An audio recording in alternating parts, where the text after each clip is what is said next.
So I think at this point it's pretty common knowledge that Rolexes are very difficult to get, but these are even harder to get. These are Audemars Piguet Royal Oaks. Now in this video I'm going to share with you why it's so damn hard to get your hands on one of these. So in the UK there are only three places that you can buy a brand new Audemars Piguet, and all three of those places are located in central London. In fact, they're all located within probably a 5-10 minute walk of each other. So already geographically, if you're not based in London, you're already at a disadvantage. So just a bit of context around AP as a business. They operate different to how Rolex do. So AP have full control over their sales distribution. They have full control over who gets a watch, when they get it, which watch they get.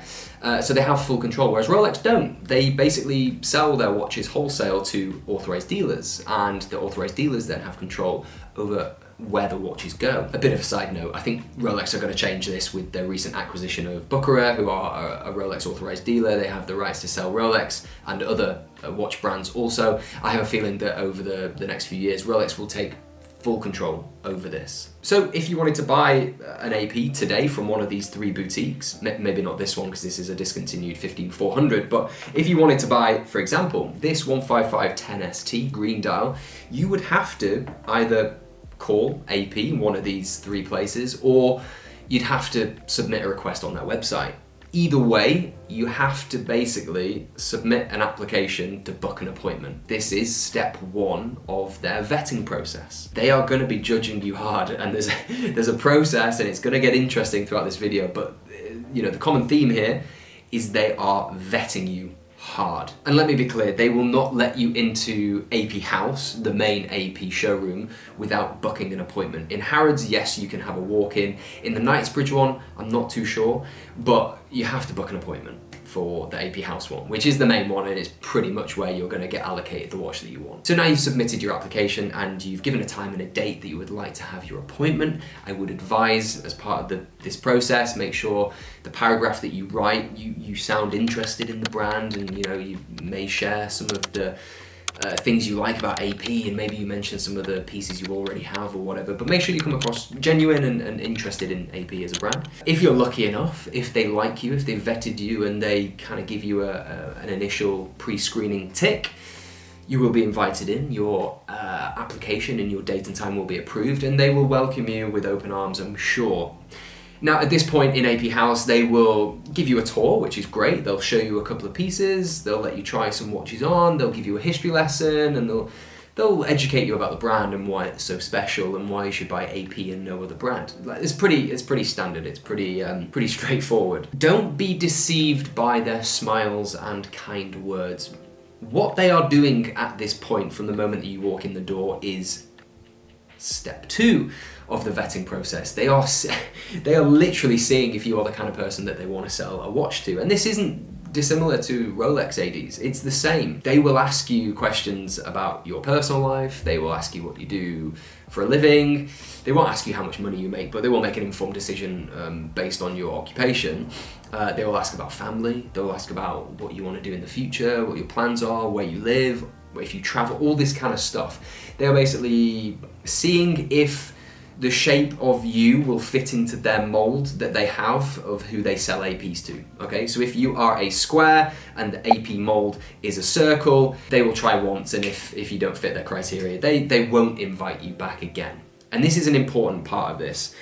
You won't be leaving with a 16202, this is a 15202, but you won't be leaving with a Royal Oak from the first visit unless you are, I don't know, Dave or Stormzy that have a really good relationship, or some other celebrity that could probably get a watch like this. Not even a less popular model. It just won't happen because AP do things differently, and this is why it's so difficult to get an AP brand new from AP House or one of the other two boutiques. The moment you leave the door, they will be tasked with researching you, checking if the information that you're provided is accurate. They will be going on Instagram, LinkedIn, they will Google search you, they'll go on Companies House to see if everything aligns and everything matches with what you have already told them. And to be honest, if I was them, I would do the same. If my job was to protect the brand of AP and to make sure that every watch I sold to a consumer was going to a good home, to somebody who wasn't going to resell, I would do the exact same thing, so you cannot blame them for doing this. But anyway, the conversations went great, and let's say that you told them how much you loved this green dial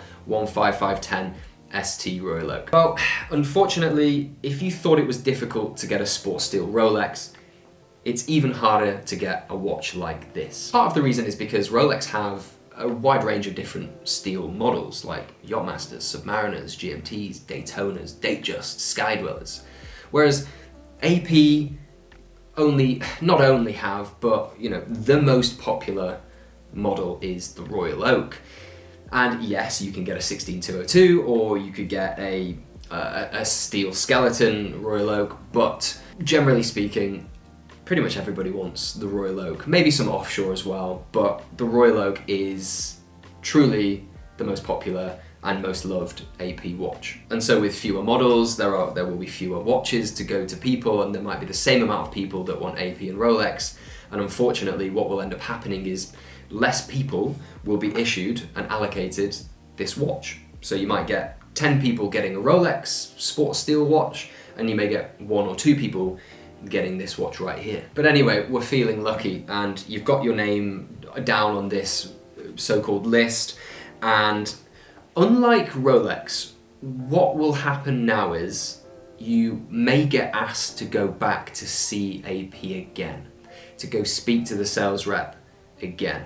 And I know this because I have people that tell me that they have been asked to go back to AP to have more conversations, to be vetted even more, because AP want to understand what you're like as a person, and they just want to get to know you better. And I have even had a case where somebody that I know quite well has told me that he's been asked to go visit AP 4 times on 4 different occasions, and every single time he hasn't bought a watch and he hasn't been offered anything, basically. So what does that tell you? Well, it tells you that, again, they vet you hard. They have probably a very long list of things that they need to get from you before selling you a watch. And it also shows that it's very difficult. And I guess someone that's willing to go in 4 times might deserve to get a watch versus someone who will go in once and then you just never hear from them again. Is it worth doing this? That's another question. I personally think yes, because the reward, what you can get out of it at the end, is a super rare, incredible watch. You might be thinking, why would AP do this? It's a lot of effort. Well, they have to do their due diligence on people, and personally I also do think that they might have been trying to push this particular person that I mentioned to buy something else that wasn't the most popular watch. It might have been a different model, a lady's watch, or whatever it may have been, because obviously they have targets and they need to think about their sales and their revenue targets as a whole.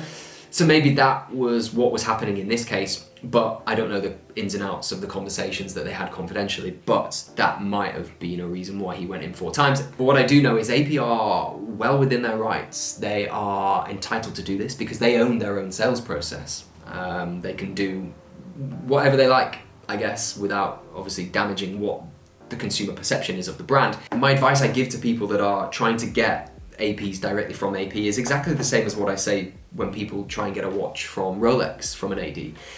Be kind, be honest, be inquisitive, be polite, show interest, and show your passion, and let your colours show and let your knowledge come through in the conversations that you have. I think if you can do this, and if you're not beggy, and if you don't ask for watches in a direct way, I think you'll be fine. If you don't want to do that though, and if you don't want to go in perhaps 4 times to see AP and have these conversations with a sales rep, these watches are available. You can visit watchlife.org.uk and you can find out more information about these watches that I have right here.